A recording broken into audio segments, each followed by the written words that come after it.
وَلَقَدْ يَسَّرْنَا الْقُرْآنَ لِلذِّكْرِ فَهَلْ مِن مُّدَّكِرٍ۔ الحمد للہ رب العالمین والصلاة والسلام علی سید الانبیاء والمرسلین اما بعد فاعوذ باللہ من الشیطان الرجیم بسم اللہ الرحمن الرحیم۔ قابل صد احترام اللہ کے فضل اور اس کی توفیق سے آج سورہ رعد، ہم نے اس سورت کو مکی مزاج سامنے رکھتے ہوئے پڑھا، حالانکہ بعض نسخوں میں یہ سورت مدنی سورت بھی لکھی ہے۔ میں نے اس کی توجیہ عرض کر دی تھی کہ اس کے اندر موسٹلی مضامین مکی مضامین ہیں۔ آج بھی آپ دیکھیں گے مکی 5 مضامین، توحید باری تعالیٰ، اللہ کے نبی کی رسالت کا اس بات اور اس کے اوپر دلائل، مرنے کے بعد دوبارہ اٹھنے کا یقین، رسول اللہ کو صبر کی تلقین، اور قرآن اللہ کی کتاب ہے۔ یہ 5 مضامین آج کی آیات مبارکہ میں بڑے واضح انداز میں موجود ہیں، اور یہی مضامین ہے۔ اس سورہ مبارکہ کے اندر ہمیں کوئی نماز، روزہ، حج، زکوٰۃ کا حکم نہیں ملا، ہمیں معاملات کے اعتبار سے سیاست اور معیشت کے حوالے سے کوئی بات نظر نہیں آئی، اس لیے آپ نے 43 آیات میں میجر مضامین کے اعتبار سے یہ مکی سورہ مبارکہ ہے۔ بسم اللہ الرحمن الرحیم۔ والذین آتیناہم الکتاب یفرحون بما انزل الیک ومن الاحزاب من ینکر بعدہ قل انما امرت ان اعبد اللہ ولا اشرک بہ الیہ ادعو والیہ مآب۔ پانچوں کے پانچوں مضامین اسی سورہ مبارکہ میں اللہ نے بیان فرما دی، یعنی توحید، رسالت، آخرت، مرنے کے بعد اٹھنا، صبر اور قرآن۔ والذین آتیناہم الکتاب، واو کمانا اور الذین وہ لوگ جو یا جنہوں نے یا جن کو آتیناہم ہم نے جن کو عطا کی الکتاب کتاب، یفرحون وہ فرحت محسوس کرتے ہیں، خوش ہوتے ہیں، بما انزل الیک اس سبب سے جو ان کے اوپر نازل کیا گیا۔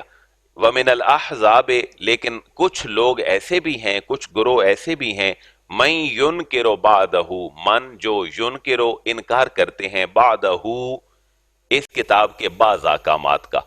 مثلا میں سمجھانے کے لیے عرض کر رہا ہوں، اس کے احکامات میں جہاد بھی ہے، اور جہاد ہوتا ہے کفار کے ساتھ۔ جب صورتیں نازل ہوئیں تو کفار کے خلاف جب جہاد کا حکم ملا تو مسلمان تو پڑھ کے خوش ہوئے، کیونکہ مسلمان کی زندگی کا تو فلسفہ ہی بڑا عجیب تھا کہ مر گیا تو شہید اور بچ گیا تو غازی، لیکن کفار کے لیے یہ تھا کہ اگر وہ شمشیر اٹھی جو اللہ کے نام پہ اٹھنی ہے تو اس نے ہمارا کلا کما کر دینا ہے۔ کتاب نازل ہوئی، مسلمان خوش ہوا۔ مسلمان بھی ایک معنوں میں اہل کتاب ہے کیونکہ یہ کتاب رکھتا ہے، لیکن اہل کتاب جو ایک ٹرم ہے وہ یوز ہوتی ہے باقی اہل کتاب یہودیوں اور عیسائیوں کے بارے میں۔ اور کچھ گروہ ایسے ہیں جو اس کا انکار کرتے ہیں۔ مرزا غلام محمد قادیانی کی تعلیم کا سب سے پہلا جز اور اس کی تعلیمات کی پہلی ہیڈنگ یہ تھی کہ جہاد اور قتال جو ہے یہ حضور کے زمانے میں تھا، آج کسی بھی قوم کے خلاف جہاد نہیں ہو سکتا۔ تو یہ پہلا سب سے پہلی تعلیم مرزا غلام محمد قادیانی کی جہاد کی نفی تھی۔ اس سے یہ پتہ چلتا ہے کہ جہاد جن کے خلاف ہوتا ہے یہ لانچنگ سرمنی بھی انہی کے حوالے سے تھی، کیونکہ سب سے پہلے اس تعلیم کی نفی کی گئی، پھر آگے چلتے چلتے مزید باتیں کی گئیں۔ تو کچھ گروہ ایسے ہیں جو اس کتاب کو جب پڑھتے ہیں تو خوش ہوتے ہیں، اور کچھ گروہ وہ ہیں کہ جو اس کتاب کا انکار کرتے ہیں۔ لیکن محبوب آپ کی کوئی بات مانیں یا نہ مانیں، آپ ایک ہی مشن پہ رواں دواں رہیں۔ کل محبوب آپ فرما دیجئے مجھے تمہاری مخالفت کی کوئی پرواہ نہیں۔ انما امرتو، انما بے شک، امرتو، امرتو کا معنی ہے میں نے حکم دیا، امرتو ایکٹیو کے بجائے پیسیو سینس ہے، امرتو مجھے حکم دیا گیا ہے صرف اس بات کا ان اعبد اللہ کہ میں اللہ کی عبادت کروں۔ یہ کون سا موضوع ہے؟ توحید باری تعالیٰ۔ ولا اشرک بہ اور نہ ہی میں شریک کروں، شریک ٹھہراؤں اللہ کے ساتھ کسی کو۔ یہ بھی کیا ہے جی؟ توحید باری تعالیٰ ہے۔ تو یہ مکی صورتوں کے موضوعات ہیں۔ الیہ ادعو، الیہ اسی مشن کی طرف ادعو میں دعوت دیتا ہوں۔ تو یہ کس چیز کا اس بات ہے؟ رسالت کا، اور یہی مشن ہے جس کی طرف میں بلاتا ہوں، یعنی میں اللہ کا فرستادہ ہوں۔ تو رسول اللہ کی رسالت کی بات بھی ہو گئی۔ مکی صورتوں کا آخری بڑا موضوع کیا ہے؟ آخرت۔ وَإِلَيْهِ مَآب، واو کا معنی اور الہ اسی اللہ کی طرف مآب لوٹ کر جانا ہے۔ تو مکی صورتوں کے تینوں موضوعات میجر، بلکہ آپ یوں کہہ لیں کہ ڈیوائن ریلیجن، آسمانی اور الہامی مذاہب میں یہ تین باتیں ایسی ہیں جن کی تعلیم ہر نبی نے دی ہے، توحید بھی، رسالت بھی اور آخرت بھی۔ بلکہ یہ معروضی سا سوال ہے کہ وہ کون سی تعلیمات ہیں جن کا دائی ہر نبی رہا ہے، توحید، رسالت اور آخرت۔ وَكَذَلِكَ أَنزَلْنَاهُ حُكْمًا عَرَبِيًّا وَلَئِنِ اتَّبَعْتَ أَهْوَاءَهُمْ بَعْدَ مَا جَاءَكَ مِنَ الْعِلْمِ مَا لَكَ مِنَ اللَّهِ مِنْ وَلِيٍّ وَلَا وَاقٍ۔ یہ ہے اللہ کی اپنے محبوب کی بھی تربیت، کیونکہ رسول اللہ کا فرستادہ ہوتا ہے اور اللہ کے احکامات پہ چلتا ہے، یہاں رسول اللہ کی بھی اللہ نے تربیت فرمائی ہے۔ اور اللہ فرما رہے محبوب اگر آپ اہل مکہ کو دعوت اسلام دیتے دیتے ذہن میں کوئی بات آ جائے کہ میں یہاں فلیکسیبل ہو جاتا ہوں، تو محبوب پھر آپ کا بھی کوئی حال نہیں ہوگا، آپ نے ان کی خواہشات کی پیروی نہیں کرنی۔ آپ کے اوپر ایک بندہ بھی ایمان نہ لائے، آپ نے پریشان نہیں ہونا، آپ نے حوصلہ رکھنا ہے۔ وَكَذَلِكَ واو کا معنی اور کذالک اسی طرح انزلناہ، ہم نے اس قرآن کو نازل کیا ہے حکماً عربیہ، ایک حکم کے طور پر، حکم اور ثالث کے طور پر، فیصلہ کن اتھارٹی دے کر، اور عربیہ، عربی میں بھیجا ہے۔ تو قرآن کو عربی سینس میں سمجھنا یہ بھی ایک بڑی برکت کی چیز ہے۔ عموماً لوگ ترجمہ بچوں کو جب ہم پڑھاتے ہیں تو بچوں کی ایک عادت بن گئی ہے اسلامیات میں کہ سر ہم آیت نہیں پڑھتے، غلطی ہو جائے گی، تو ترجمہ پڑھ لیتے ہیں۔ لیکن عربی کا ایک بہت بڑا ذوق ہے، اور عربی اللہ کی زبان ہے، اس کے فرشتوں کی زبان ہے، جنت کی زبان ہے۔ مثلا حضرت عمر فاروق رضی اللہ تعالیٰ عنہ جس ماحول میں پیدا ہوئے وہ عربی ماحول تھا، عرب میں ہی تھا، اور اپنا بچپن، اپنی جوانی اور اپنی پختہ عمر اسی عربی میں گزاری، لیکن دل تو نہیں بدلا۔ لیکن یہ جو ڈیوائن عربی ہے، اس کو جب صرف سنا ہے یہاں سے اور چند آیات سنی ہے تو دل کی دنیا بدل گئی ہے۔ اس لیے یہ عربی جو ہے یہ ڈیوائن عربک ہے، اور اس کی ایک اپنی تاثیر ہے۔ ہم بولیں یا نہ بولیں، لیکن قرآن کو گہرائیوں میں سمجھنے کے لیے ہمیں عربی میں جانا بہت ضروری ہے۔ میں ایک اور چھوٹی سی بات عرض کر دوں، بر صغیر پاک و ہند میں جتنا اختلاف ہوا امت کے اندر، ان میں 80% کردار قرآن کے تراجم کا بھی ہے۔ یہ ترجمہ ٹھیک نہیں ہے، یہ ترجمہ بھی ٹھیک نہیں ہے، یہ ترجمہ ٹھیک ہے، تو یہ کس میں اختلاف تھا؟ ترجمے میں۔ اگر یہ عربک میں ہی سینس رہتا تو عربک تو بڑی رچ لینگویج ہے۔ ہم اردو میں جب ترجمہ کرتے ہیں تو اردو تو ویسے ہی ادھاری زبان ہے، ہم نے آدھی کہیں سے لے لی، آدھی پرشین سے لے لی، آدھی ہم نے کسی اور زبان سے لے لی، آدھی ترکوں سے لے لی۔ اردو زبان ہی ہم نے پڑھا کس زبان کا لفظ ہے؟ ترکی زبان کا لفظ ہے جس کا معنی لشکر ہے۔ تو اس کے ساری معاملات جو ہیں یہ بڑے ادھارے قسم کے ہیں۔ آپ ساؤنڈ دیکھیں تو اس کے اندر انگلش کے ساؤنڈ بھی موجود ہیں۔ کو مولوی صاحب ممبر پہ بیٹھے تھے تو کسی نے پوچھا آپ بڑے مناظرے کرتے ہیں، آپ یہ بتائیں قرآن میں انگلش بھی ہے؟ انہوں نے پھر قرآن کی آیتیں مبارکہ پڑھی، ذرائع مزاح، کہ قرآن صرف ورڈنگ کا نام نہیں ہے، قرآن کے جو ساؤنڈ کا پورا نالج ہے اور سائنس ہے، آوازیں اور پروننسیشن، وہ بھی لینگویج ہے۔ انہوں نے پھر سورہ اخلاص پڑھ کے وہاں سے انگلش نکال کے دکھائی، قل هو اللہ احد، اللہ ایک ہے، لم یلد ولم یولد ولم یکن لہ کفوا، تو ون بھی سورہ اخلاص ہی ہے، احد بھی ایک ہی ہے۔ بلکہ وہاں ایک اور آیت مبارکہ ہے جہاں پر لکھا ہوا ہے یوفون بالنذر اور یوفون بالنذور، اللہ کے نیک بندے وہ ہیں جو نذریں پوری کرتے ہیں۔ انہوں نے تھوڑا سا کھینچ کے پڑھ کے یوفون بھی ثابت کر دیا۔ یوفون ایگزیکٹ قرآن کے اندر لفظ موجود ہے مضارعہ کا، مضارعہ جمع کا صیغہ ہے۔ تو بہرحال ساؤنڈ جو ہیں وہ قرآن مجید کے وہ بھی ایک پورے کا پورا علم ہے، اور یہ انسان کو اپنی طرف اٹریکٹ کرتا ہے۔ یہ جو روایتی موسیقی ہے، اسلام اس کے تو حق میں نہیں ہے کہ روایتی موسیقی میں کلام ٹھیک نہیں ہوتا، کچھ اور چیزیں ہوتی ہیں جن کی اسلام مخالفت کرتا ہے، لیکن کچھ گا کر کچھ کہہ دینے میں شریعت کی کوئی ممانعت بھی نہیں ہے جس میں کلام ٹھیک ہو۔ اللہ نے سر انسان کے گلے کے اندر رکھا ہے۔ حضرت داؤد علیہ السلام بہت سریلے تھے، اس لیے ایک کہاوت بن گئی لحن داؤدی، لحن داؤدی۔ تو قرآن کو سر کے ساتھ پڑھنا اللہ پسند فرماتا ہے۔ حضرت ابی بن کعب وہ صحابی ہیں کہ جن کے بارے میں روایات ہیں کہ جب قرآن اترا تو جبریل امین آئے اور حضور کی بارگاہ میں عرض کیا کہ آپ ابی بن کعب کو یہ سورت پڑھ کے سنائیں، اور پھر اللہ فرما رہا ہے کہ ان کو کہیں اپنی خوبصورت آواز میں اس سورت کو پڑھے تاکہ ہم بھی سنیں۔ تو قرآن کی جو ہے فصاحت ہے، قرآن کا جو کھینچنا ہے اپنے اندر، وہ اس کی تاثیر کے ساتھ ہے۔ آج بھی ہمیں قرآن کی سمجھ نہ آئے، آپ ہینڈ فری لگا کے اس کو سن لیں، آپ کے دل کی کیفیت تبدیل ہو جائے گی۔ تو قرآن کا سننا بڑا باعث برکت ہے۔ حکماً عربیہ، ہم نے اس کو عربی میں نازل کیا ہے۔ عربی بطور لینگویج فرض نہیں ہے، لیکن قرآن سمجھنے کے لیے میرا موقف یہ ہے عربی کا جاننا کسی نہ کسی لیول پہ بہت ضروری ہے۔ جیسے ہم نے کچھ چھوٹی موٹی گرامر پڑھی، آپ تو بزرگ ہیں، مطلب اگر نوجوان بچوں کی کلاس ہو ہماری 60 سے 70، تو میری شاید خوش فہمی نہ ہو تو بندہ 40-50 دنوں میں قرآن 70% سیکھ سکتا ہے، کیونکہ ینگ بلڈ ہے، تازہ دماغ ہے ان کا۔ آج دنیا کہاں بن گئی جی، مشینیں بن گئی، بچے میڈیکل کا داخلہ نہیں ملے گا جب تک 91 2 3 پلس نمبر نہیں لیں گے۔ اتنے نمبر پہلے کہاں آتے تھے؟ کمپیوٹر جواب دے گیا، بچوں کے ذہن اتنے آگے چلے گئے۔ تو لیکن المیہ یہ ہے کہ قرآن کی طرف توجہ والا معاملہ نوجوان نسل کا یہ بڑا معدوم ہے۔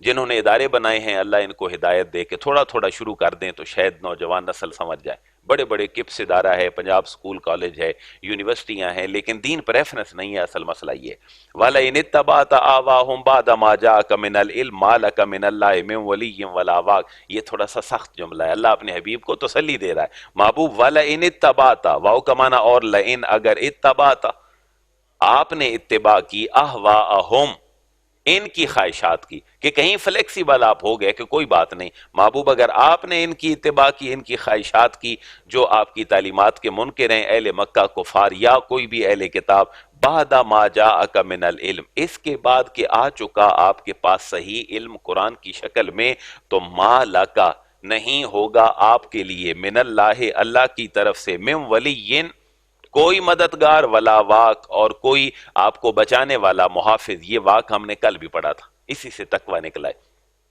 تو محبوب پھر آپ کا مددگار اور آپ کا محافظ بھی کوئی نہیں ہوگا۔ تو نبی دیکھیں کتنے بڑے جوش جذبے کے ساتھ اور ڈیوائن آرڈر کے ساتھ آتا ہے۔ اللہ فرما رہے ہیں محبوب لچک نہیں رکھنی، یہ قرآن کا آرڈر ہے، یہ کسی مفسر کی بات نہیں ہے۔ محبوب ان کی اگر آپ نے بات، یہ ہماری خارجہ پالیسی ہے، اس کو آپ اپنی داخلہ پالیسی بھی کہہ سکتے ہیں۔ آپ مذاکرات جب کر رہے ہوں تو مذاکرات میں لچک کہاں ہونی چاہیے؟ اگر آپ نے ان کی خواہشات کی پیروی کی آپ کو معلوم ہونے کے بعد بھی، تو پھر آپ کا ولی اور کارساز بھی کوئی نہیں ہوگا۔ یہی حال ہمارا بھی ہے۔ آج ہم ساری دنیا کے مقروض ہیں، ہمارا بھی کوئی مددگار اور کوئی بچانے والا ہمیں نہیں ہے۔ آج ہمارے حکمران دیکھیں کہاں کہاں پھر رہے ہیں، پچھلی حکومت گئی، یہ آئی، آج ڈالر کہاں کھڑا ہے، ہماری اکنامک سچویشن کیا ہو گئی ہے، کاروبار کہاں پہنچا ہے، لوگوں کے مسائل کہاں تک ہیں۔ تو یہ وہ بات ہے کہ جو ہماری پالیسی کا ایسا ہونی چاہیے۔ لچک محبوب کہیں نہیں ہونی چاہیے، اس میں کوئی ایک مورد الزام نہیں ہے اس نظام میں، اس میں ہم سارے ہی اسی برابر کے شریک ہیں۔ وَلَقَدْ أَرْسَلْنَا رُسُلًا مِّن قَبْلِكَ وَجَعَلْنَا لَهُمْ أَزْوَاجًا وَذُرِّيَّةً وَمَا كَانَ لِرَسُولٍ أَن يَأْتِيَ بِآيَةٍ إِلَّا بِإِذْنِ اللَّهِ لِكُلِّ أَجَلٍ کتاب۔ یہ ہے رسول اللہ کی رسالت کی بات۔ موقف یہ تھا اہل مکہ کا کہ اگر رسول آنا ہی تھا تو ضروری تھا کسی باپ کا بیٹا ہوتا یا کسی ماں کا بیٹا ہوتا، یا اس کے بھی بچے ہوتے، اس کی بھی بیوی ہوتی۔ رسول آتا کسی نئے تم تراکی لہجے میں، نہ اس کا باپ ہوتا نہ ماں، ہم سے ہٹ کر اس کی کیفیت ہوتی، تو پھر ہم سمجھتے واقعی نبی ہیں۔ اللہ فرما رہے محبوب ان کو بتائیں رسالت تو گفٹ ہے، ہم جس کو مرضی ہے دے دیں، اور بچے ہونا، بیویاں ہونا، شوہر بہن بھائی ہونا، یہ تو حضرت آدم علیہ السلام سے لے کر آج تک ہر نبی کی روایت رہی ہے۔ لہذا کسی کے بیوی بچے ہونا، کسی کا چلنا پھرنا نبوت میں کوئی آڑ نہیں ہے، بلکہ اللہ جس کو چاہے نبوت دے دے۔ وَلَقَدْ أَرْسَلْنَا، واو کا معنی اور، لقد تحقیق، ارسلنا ہم نے بھیجے، رسولن رسول، من قبلک آپ سے پہلے محبوب ہم نے رسول بھیجے، وجعلنا اور ہم نے بنائی، لہم ان کے لیے، ازواجا بیویاں، وذریہ اور اولادیں، ہم نے ان کے لیے اولادیں اور ان کے لیے بیویاں بھی بنائیں۔ میرے رسول کا بھی یہی عالم ہے، تم ان کو اپنے سے ماورا کیوں خیال کرتے ہو کہ کوئی فرشتہ آتا، کوئی جن آتا، کوئی دیو ہیکل سی چیز ہوتی جو نبوت کی بات ہمارے سامنے کرتی؟ محبوب نہیں، انہیں بتائیں کہ چونکہ پیغام بشر کو سنانا ہوتا ہے انسان کو، تو نبوت بھی کس لبادے میں آئے گی؟ انسانیت کے لبادے میں آئے گی۔ اور رسول اللہ پہلے بشر ہیں، اس کے بعد نور ہیں، لائٹ ہیں۔ قرآن بھی لائٹ ہے، نماز بھی نور ہے، حضور بھی نور ہیں، لیکن نور کا معنی کیا ہے؟ لائٹ، روشنی۔ تاریکیاں مٹ گئیں رسول اللہ کے آنے سے، اور وہ ظلمات مٹنے سے نور ہی نور دنیا کے اندر پھیل گیا۔ ظاہری نور کیا، وہ تو دلوں کے اندر بھی نورانی کیفیت پیدا فرما دی۔ اس سینس میں رسول اللہ کی رسالت کی بات ہے۔ وَمَا كَانَ لِرَسُولٍ، لیکن رسول اللہ کی نورانیت سے پہلے ہر مسلمان کے اوپر فرض ہے کہ وہ رسول اللہ کو کیا سمجھے؟ بشر سمجھے۔ سب سے پہلی عقائد اہل سنت کے اندر یہ بات ہے کہ رسول اللہ کا سب سے پہلا سٹیٹس کیا ہے؟